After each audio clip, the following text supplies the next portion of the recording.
Mikaela Shiffrin is the new overall World Cup leader after she stormed to victory in the women's giant slalom in Semmering. Tessa Worley of France came to Semmering in Austria looking for a third straight win in the discipline after back-to-back victories in Sestriere and Saint-Moritz this month.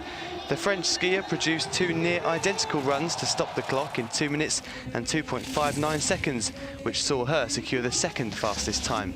Manuela Molg of Italy also posted two fine runs in the Austrian resort. She staged a race after it was abandoned in Courchevel last week because of high winds. The Italian finished third, 31 hundredths behind Worley. This race, though, was all about Shiffrin of the United States. The slalom specialist decided to go all out for speed to try and win, and it paid off as the 21-year-old hammered down the Austrian run to finish with a winning time of 2 minutes and 1.81 seconds to win her first solo giant slalom victory, having shared the win with Anna Veit in Solden in October 2014. Shiffrin is now 55 points ahead of Lara Gut in the overall standings. The Swiss skier finished just off the podium in fourth after a combined time of 2 minutes 3.05 seconds, although still earned enough points to stay second overall. Siegerin Semmering 2016, first winner. The men were also in action in the Italian resort of Santa Caterina, and it was Olympic champion Kjetil Jansrud who was again in scintillating form. The Norwegian extended his perfect start to the season by cruising to victory in the World Cup Super G race on Tuesday. Jansrud became only the second skier to win the first 3 Super G races of the season after Hermann Maier back in 1999. He crossed the line to win his 18th World Cup race with a winning time of 1 minute and 30.88 seconds, 6/10 quicker than Hannes Reichelt.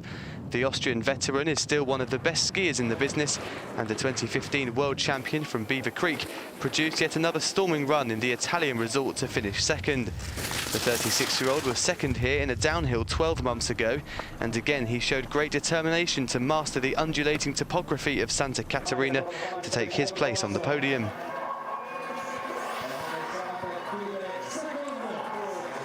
Dominique Paris guaranteed an Italian in the top 3. The 27-year-old from South Tyrol, who finished third in a downhill here 2 years ago, added another podium finish to his tally as he finished third, a further 0.05 of a second behind Reichelt.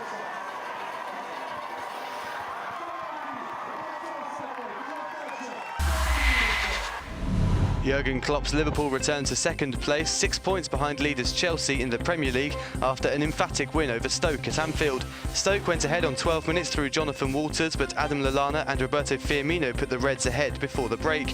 A Janeli Imbula own goal and another from Daniel Sturridge wrapped up the win.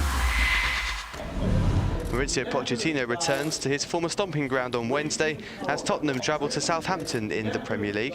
The 44-year-old Argentine spent 2 seasons at St Mary's before leaving for North London in 2014. He has fond memories, though, of his first taste of English football. Yes, always be special to come back to Southampton.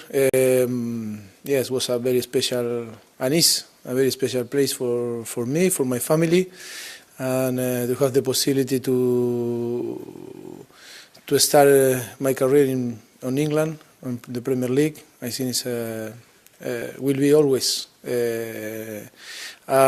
special. Tottenham lie 5th in the table, and a win would put pressure on 4th-placed Arsenal, but their star striker Harry Kane hasn't been tucking away the goals. Pochettino, though, believes he will soon add to his 7-goal tally so far this season. Always repeat the same, because I feel the same. For me, he's one of the best strikers in the world, and for different reasons, maybe he didn't score in the last few games, but I am sure and no doubt that it's only a few games, and he's a fantastic player. He's a top scorer, and no doubt that he will start to score as soon as possible. Spurs are unbeaten in their last 4 visits to St Mary's with 3 wins and a draw. Southampton have lost just once at home this season, though, to Chelsea back in October. Some of French sailor Thomas Corville's colleagues have paid tribute to his extraordinary record for the fastest solo round-the-world journey. Corville smashed his fellow countryman Francis Joyon's record of 57 days, 13 hours, 34 minutes and 6 seconds by more than 8 days. French skipper Jeremy Bayou had this message for Corville. The world is owned by the persevering and obstinate. A great performance from Thomas, his crew. It's wonderful, wonderful. Another one of Corville's compatriots, Jean Le Cam, was also quick to react to Corville's stunning exploits. Less than 50 days, nice, great performance. As I often say, everything comes to those who know how to wait, and this is a great example. Bravo, Thomas. Great performance. The 48-year-old had 4 times tried and failed to beat Joyon's mark, but at the 5th time of asking, he achieved his career-long goal.